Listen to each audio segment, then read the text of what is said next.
Welcome to our ninth lesson. This is about HTML image. What this? What is a image? I think we all are familiar with the image. HTML allows us to insert image in the web page.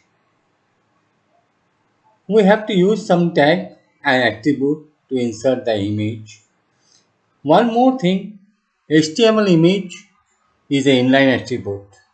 That is, two images you can keep side by side, whereas H1 is a block level element and you cannot keep two H1 in the same line. Image is a inline element. To clear your concept to some extent, again I am repeating the same thing. Now, HTML use img tag. Here you have to use the img tag. One more thing, img tag is a close tag or a self-closing tag. You don't have any special closing tag like p and slash p, h1 and slash h1. There is nothing like that in case of image. Here you have to use some attributes like src.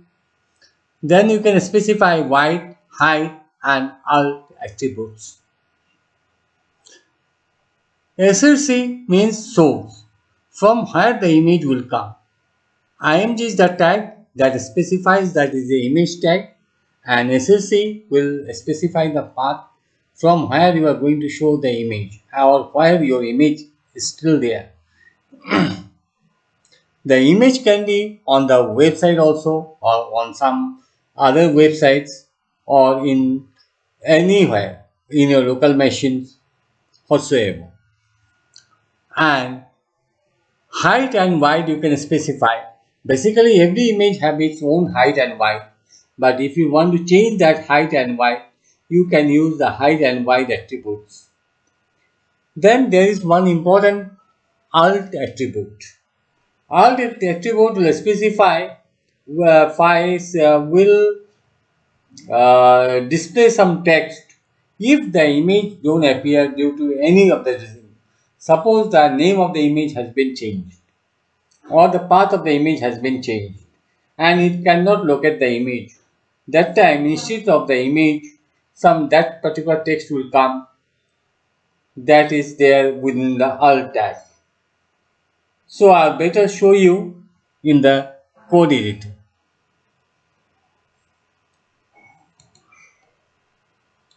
Let's go to our code editor and create a new file and give the name image.html.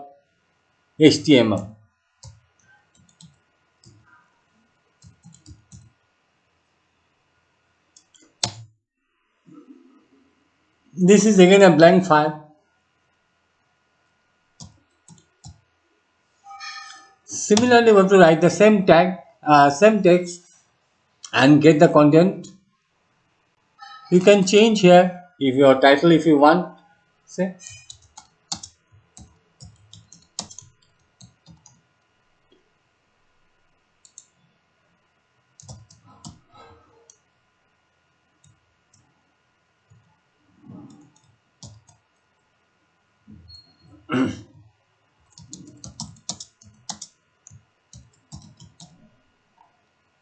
This heading I have given here,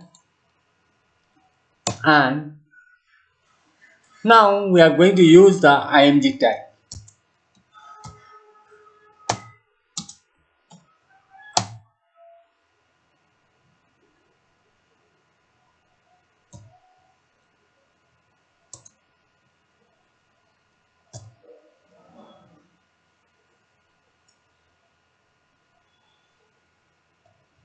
This one logo I have, logo.png.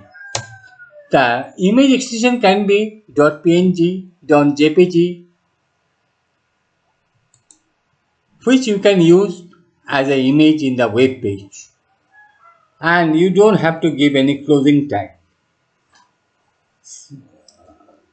You can use it like this to specify that is a self-closing tag. SRC, this attribute specifies the path, and our path is this one. That's in the same folder. One file is there named logo.png. Let's save it and run it in the web browser.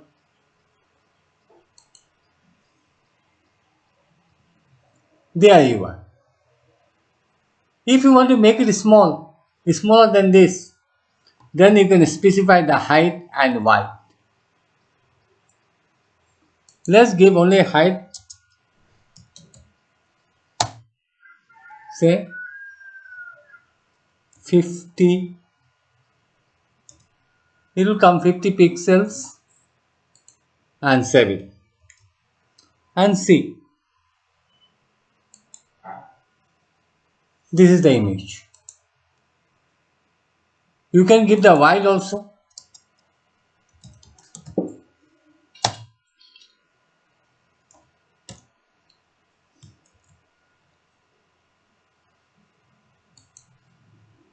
Height and width.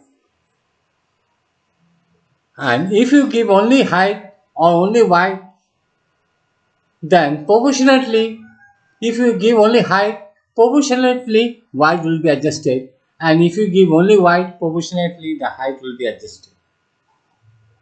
Then we have one more tag, that is alt.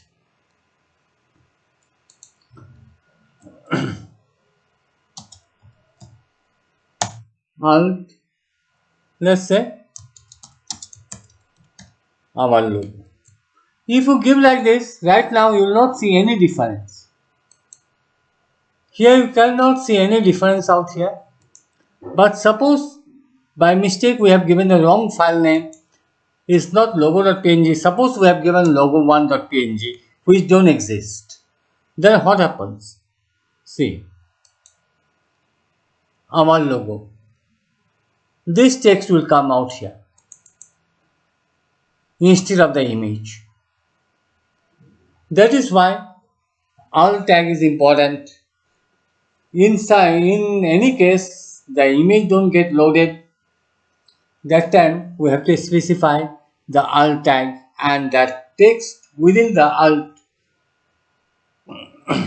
will appear if the image is not loaded properly or the image is missing.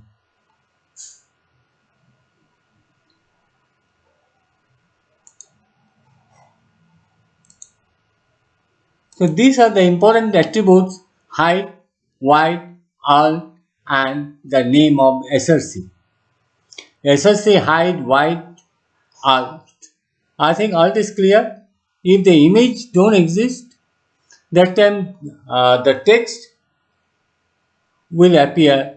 In our case, alt equal to our logo. Our logo is the text that will appear if the image is missing. Again, if the image is there, then that text will not be displayed. The image has come, the text will not be displayed.